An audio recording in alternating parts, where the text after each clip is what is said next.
Assalamualaikum warahmatullahi wabarakatuh.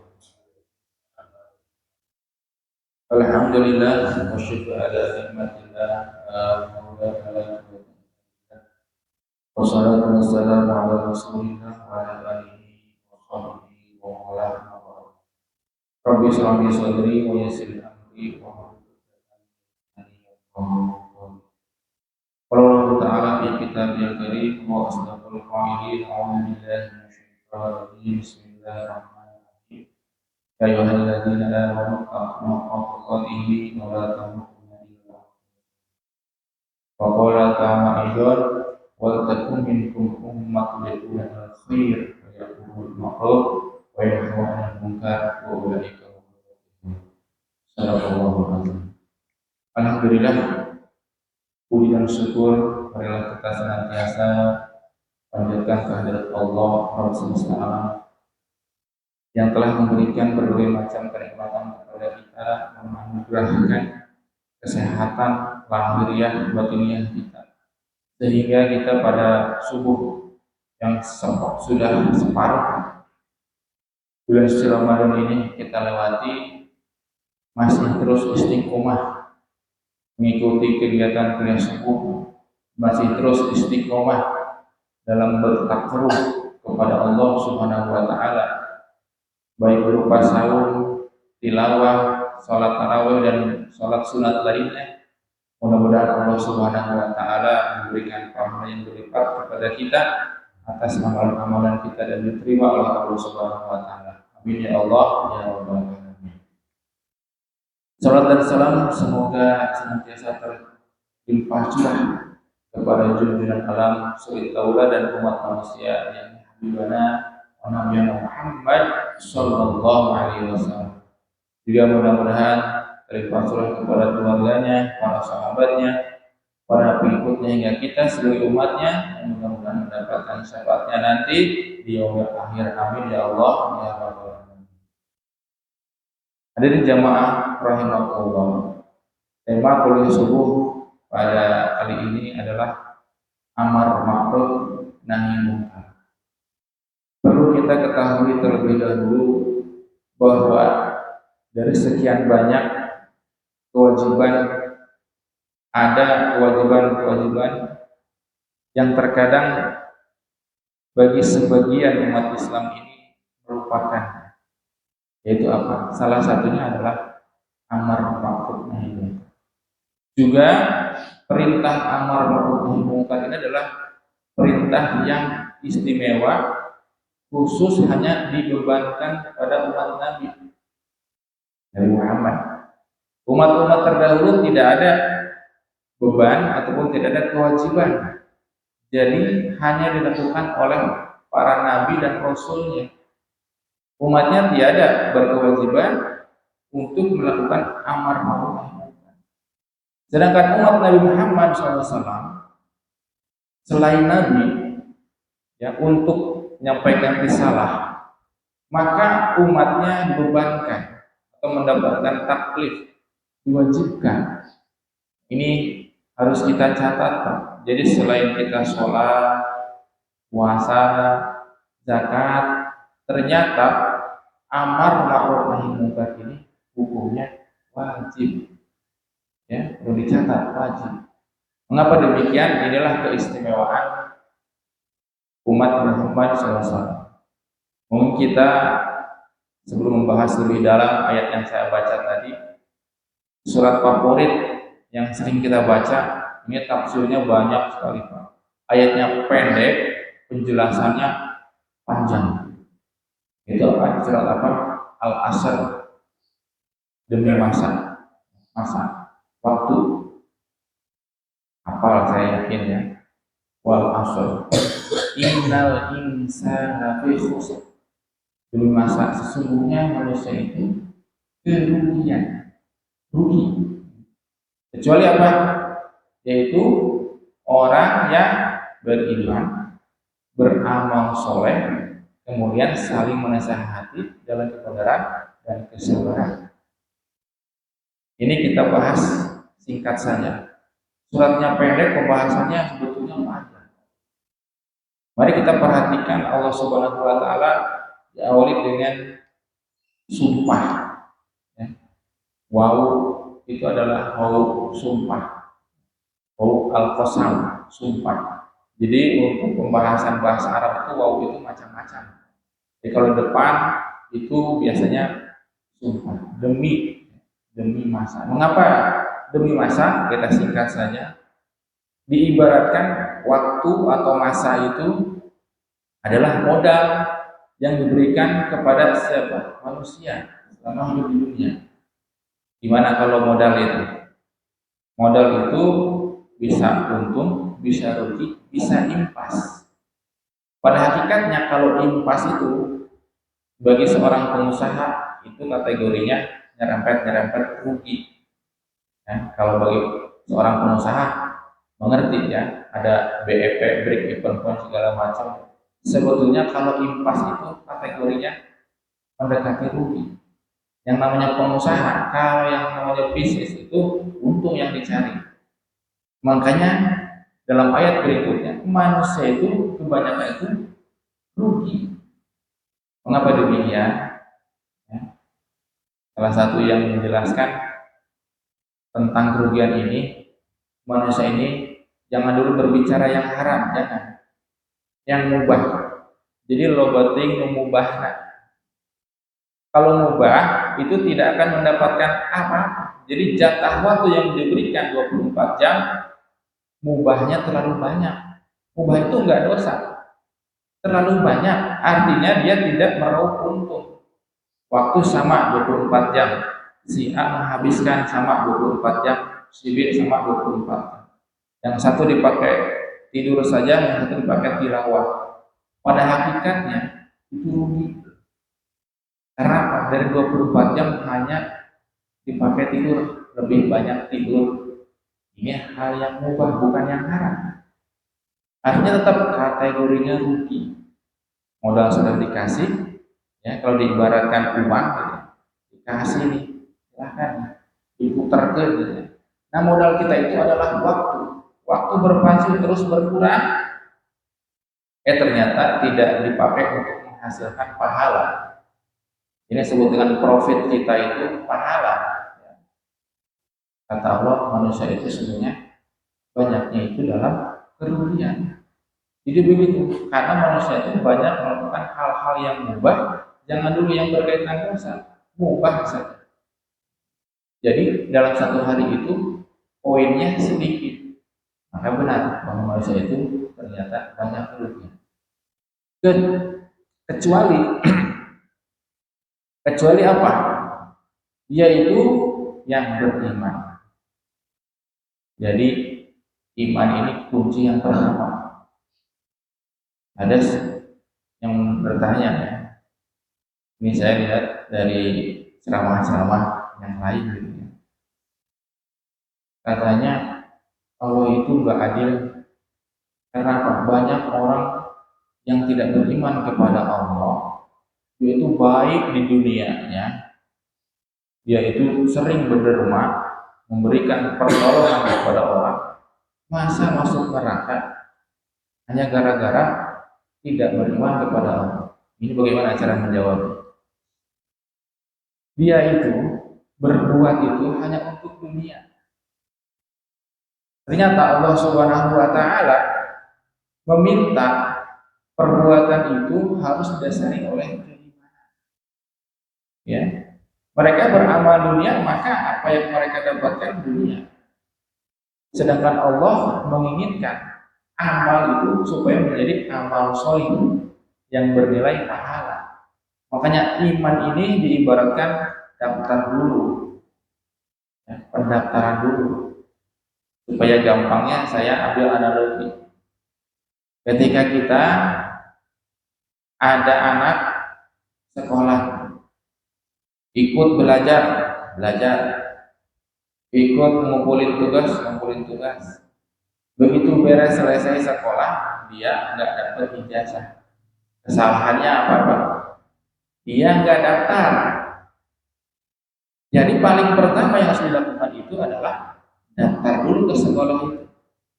Ya, dia ikut di dalam kelas, dia ikut ngikutin pelajaran.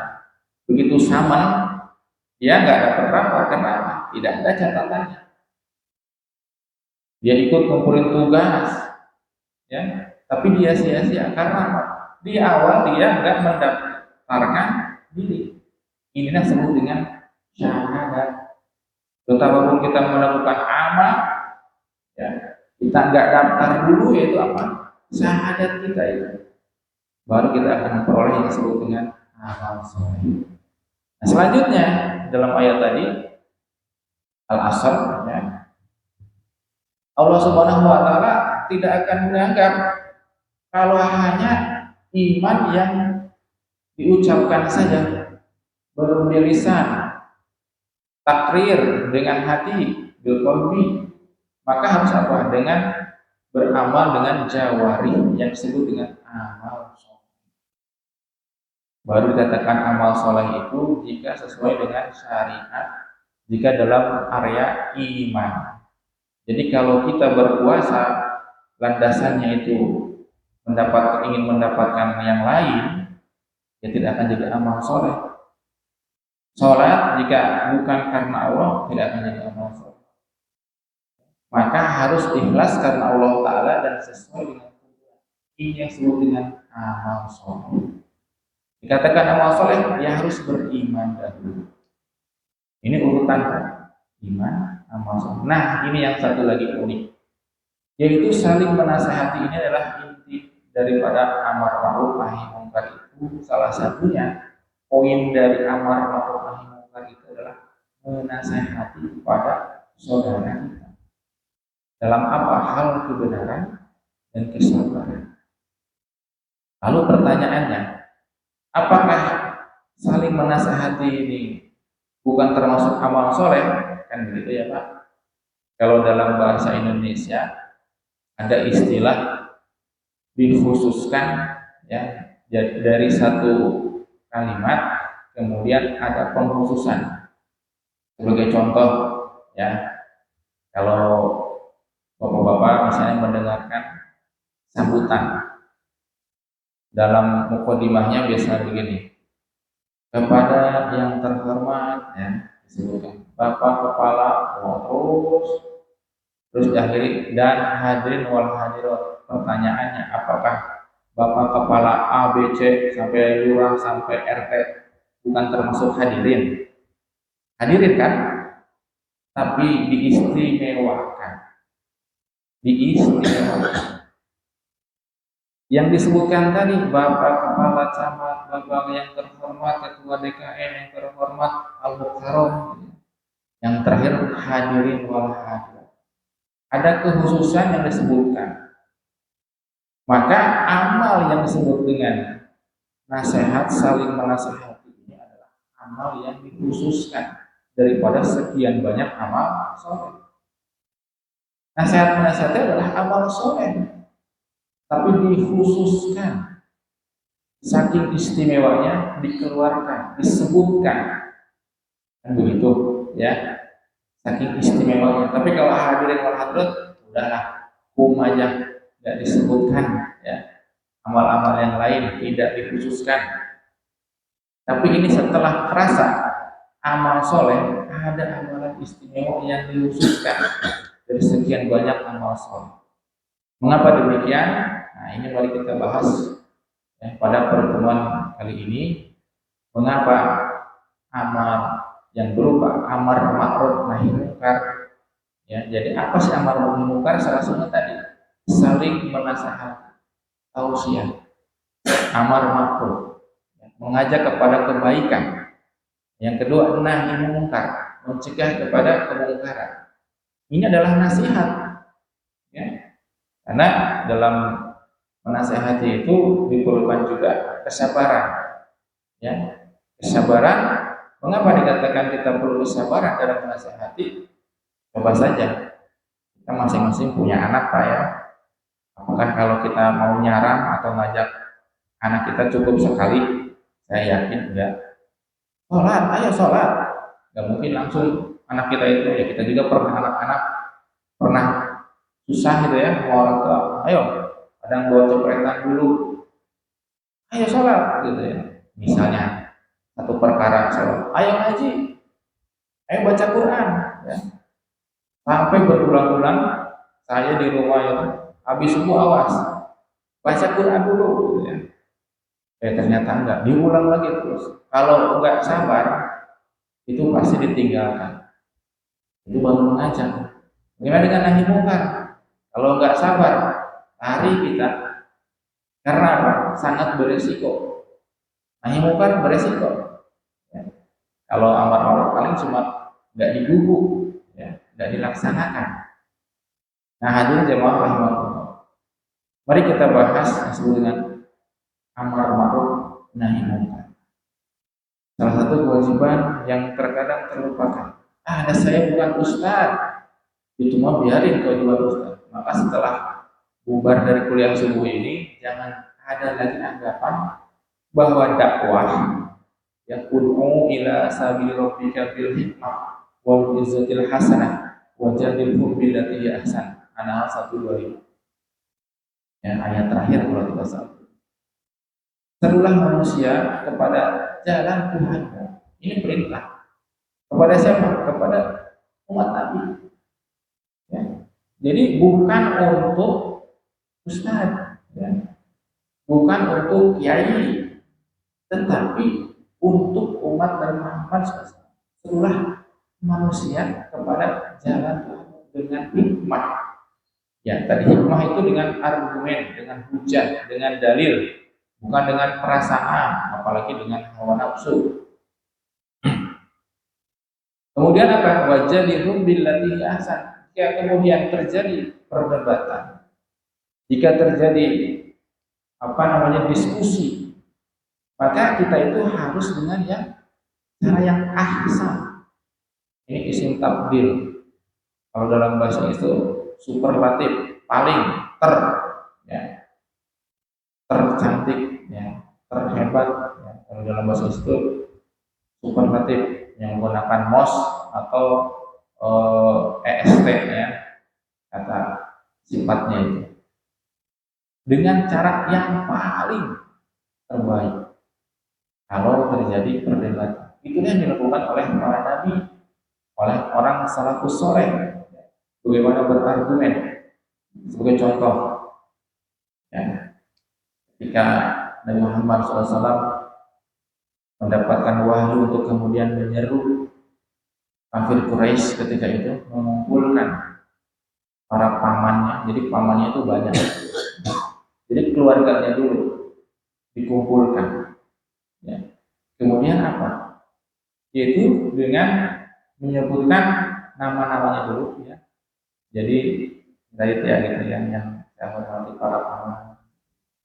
Mengucap orang Sunda apa? Malapah gedang, dengan baik-baik. Kemudian dengan retorika yang baik, bahwa saya diutus, ya, untuk apa? Menyampaikan ajaran Islam ini, dan agar jangan menyekutukan. Jadi orang musyrik Mekah itu namanya musyrik, ya. Menyembah Allah, menyembah Pak. Percaya kepada Allah, percaya. Cuma menduakan. Selain menyembah Allah, menyembah juga apa? Berhala yang disebut dengan ada namanya, ya, Lata, Manat, dan Uzza. Rajanya Hubal. Paling gede itu di dalam Ka'bah, ya, itu namanya Hubal. Jadi ada nama-namanya tuh. Yang disebutkan itu Lata, Manat, Uzza. Rajanya Hubal, paling gede, ya. Terus dengan cara yang baik. Kemudian mendapatkan penolakan, ya, ajakan Nabi. Maka Nabi SAW bersabar, tidak lantas kemudian meninggalkan. Itu yang dilakukan oleh. Kemudian ketika Mus'ab bin Umair berdakwah diutus oleh Nabi ke Madinah, pun demikian dengan wajadilhum billati hi ahsan, dengan yang terbaik. Ketika itu ada pimpinan dari Khadrat, Sa'ad bin Mu'az, sudah hampir akan memenggal lehernya Mus'ab bin Umair. Kemudian dengan bijak, berbicara dengan retorika yang baik, berdakwah dengan ahsan, dengan yang paling terbaik. Duduklah terlebih dahulu, kurang lebih seperti itu. Jika ya, ini sesuatu yang baik, ambillah. Jika memang ini tidak baik, ya sudah, tinggalkan saja. Ya. Jadi tidak ada paksaan. La ikraha fiddin, tidak ada paksaan. Dengan perkataan yang bijaksana, dulu dengarkan. Jika ini memang baik, ambil. Bijaksana. Jika memang tidak suka, ya, atau memang tidak bermanfaat bagi kalian, tinggalkanlah. Bijaksana. Artinya dari perkataan itu kita bisa pahami bahwa ketika kita berdakwah, kita tidak ngotot-ngototan, ini saya yang paling benar. Kita harus berargumen, kita harus bijaksana. Hadirin jamaah rahimakumullah. Kemudian objek daripada atau manfaat daripada amar ma'ruf nahi munkar ini terbagi menjadi dua. Mudah-mudahan waktunya cukup, kita singkat saja. Ya. Yang pertama adalah individu. Ya. Jadi kita dakwah individu tadi sudah saya kasih contoh, kita kepada anak kita kepada teman kita kepada tetangga kita, saudara kita. Itu adalah dakwah secara individu. Dalilnya al-asar tadi. Ya. Bahkan dalam hadis, man ra'a minkum munkaran falyughayyirhu bi yadihi, fa illam yastati' fa bi lisanihi, fa illam yastati' fa bi qalbihi, wa dzalika adhaful iman.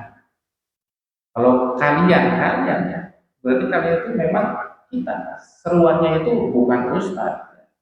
Kalian, di mana saja kalian melihat man ra'a minkum munkaran, dalam berkaitan dengan kemungkaran, maka rubahlah, maka cegahlah dengan apa? Biyadihi.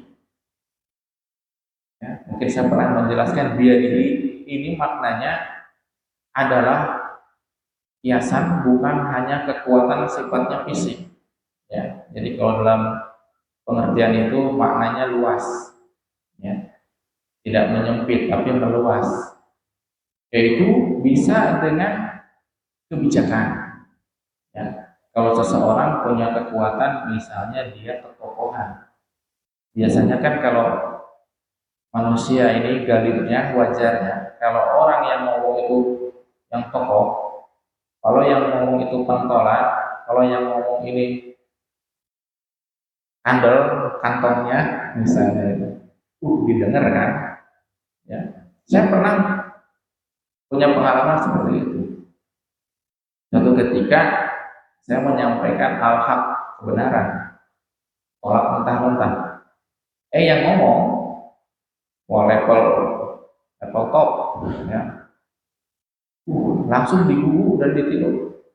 Kemarin juga saya ngomong begitu, ya. Masyarakat tidak mau, ya. Karena apa?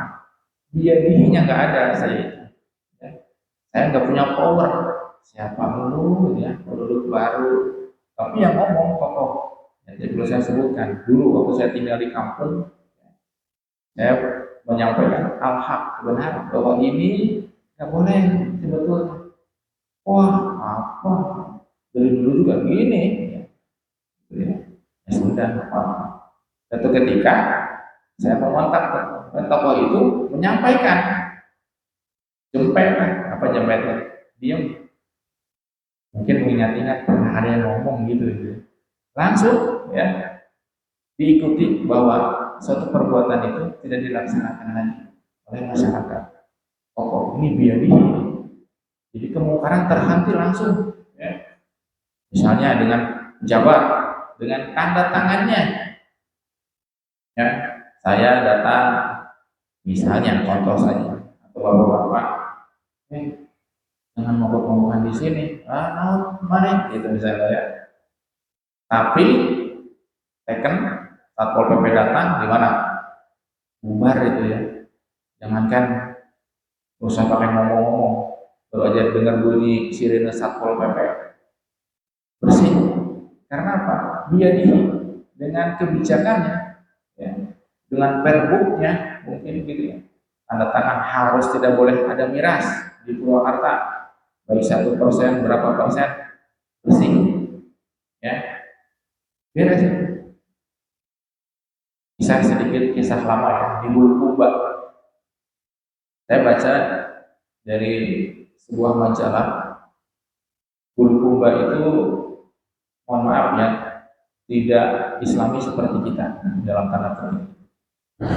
Tapi di sana rasional, tidak Islami tapi rasional. Terkadang kita orang Islami banyak ibadah, rasionalnya nggak jalan. Itu apa? Dimenangkan oleh partai yang tidak Islami. Saya katakan demikian, karena memang partainya gitu. Kemudian yang unik itu apa? Bukan perda syariah namanya, bukan. Pokoknya si pemimpinnya ini, ya, entah itu wali kota, entah apa, saya lupa. Sudah lama sekali namanya Bulukumba. Itu di Indonesia. Yaitu bukan namanya, bukan perda syariah namanya. Bukan, Islam itu tidak menjadi seperti kita. Dia itu hanya menerapkan apa? Yaitu tidak boleh ada miras. Landasannya bukan syariat, rasional. Kalau kita sudah dikasih tahu dalam Al-Quran, yang namanya alkohol itu memabukkan, itu tidak boleh. Rejumin amali syaitan, najis dan termasuk perbuatan setan. Mabuk itu dijelasin berulang-ulang di hadis ada, tapi umat Islam gitu ya. Waktu itu gampang saja, ada penelitiannya, sampai wawancara. Kenapa? Ya, setelah berjalan itu perda itu, kenapa menerapkan itu di wilayah ini? Karena setelah dikaji dan diteliti, ini peraturan bagus. Jadi dulu ada kebiasaan mabuk-mabukan. Ya, setelah dibikin peraturan itu, apa coba penelitiannya ini? Ini diteliti bukan oleh mahasiswa, lembaga independen penelitian, ya, termasuk dari pemerintahan itu sendiri.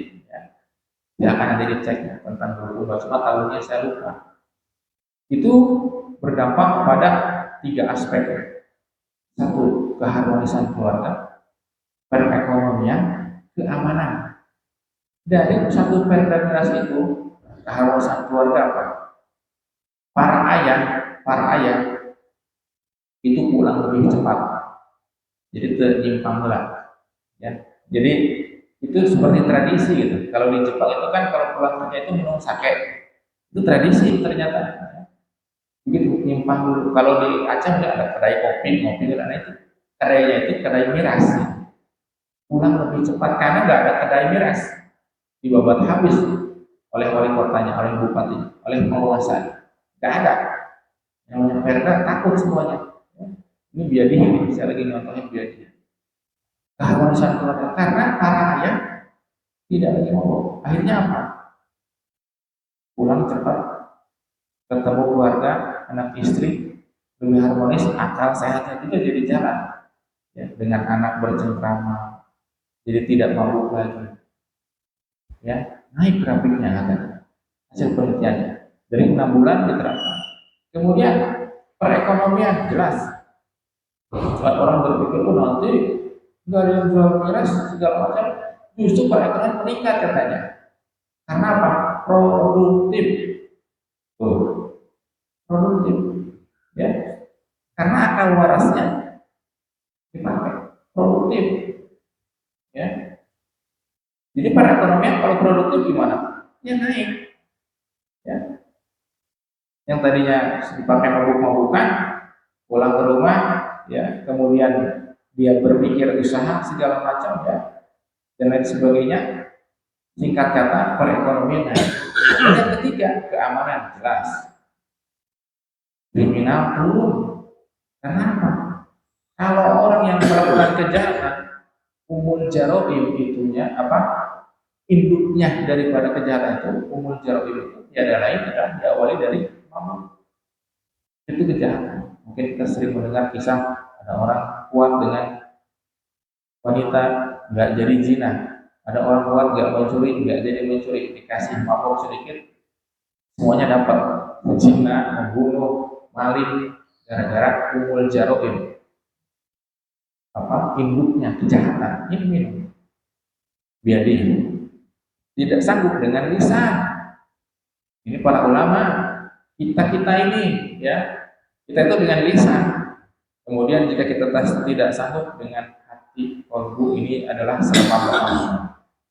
Jadi objek yang pertama kita penggal aja ya. Yang pertama adalah individu. Tadi itu. Jadi kita dimanapun berada, ketika kita menemukan sebuah kemungkaran, ketika kita ingin mengajak kepada kebaikan, maka kita harus ngomong. Jangan melewat tetangga kita, biarin, gak usah ngajak sholat. Ada Pak Ustadz yang tugasnya mengajak sholat salah. Kita diwajibkan oleh Allah Subhanahu wa Ta'ala. Sedikit lagi saja karena ini penting. Yang kedua adalah objek yang bukan perorangan, yang bukan individu, yaitu kelompok. Nah, wa takum minkum ummatun khair wa ya'muruna bil ma'ruf wa yanhauna 'anil munkar wa ulaika humul muflihun. Bahkan di ayat Ali Imran 1 ini diakhiri dengan orang-orang yang beruntung. Kebalikan rugi apa? Untung. Tadi dalam surat Al-Asr nyambung ya. Manusia itu rugi. Jadi yang paling untung itu adalah orang yang beramal soleh dan orang yang beramal ma'ruf. Mereka itulah ulaika humul muflihun. Untung, yang paling untung. Karena bisa menjadi pahala jariah dengan berdakwah. Ketika kita mengajarkan suatu kebaikan, kemudian kebaikan itu datangnya dari kita, orang itu terus melakukan kebaikan, orang itu mendapatkan pahala, dan pahala jariah pun akan kita dapatkan gara-gara kita dia sholat, gara-gara kita dia puasa, gara-gara kita dia melakukan zakat, dan kebaikan-kebaikan lainnya. Misalnya perantaraan lisan kita, ketika kita meninggal, orang itu terus masih hidup di dunia berbuat kebaikan lantaran perbuatan kita dengan dakwah kita, jariah kita dapat. Bagaimana dengan yang kelompok ini? Karena ternyata kemungkaran adalah kemungkaran yang dibuat oleh organisasi. Maka ini perlu sebuah kelompok yang memang harus menyerukan. Mungkin kita penggal dulu untuk kisah bagaimana dakwah ataupun menyeru ya, ketika kemungkaran tersebut diorganisir. Nah, panjang ini ya. Itu saja mungkin yang Bapak sampaikan. Intinya mudah-mudahan kita semua bisa memahami bahwa amar ma'ruf nahi munkar itu adalah kewajiban bagi setiap muslim. Akhir kalam, fastabiqul khairat. Alhamdulillah rabbika wa takunanna minal mumtarin. Wassalamualaikum warahmatullahi wabarakatuh.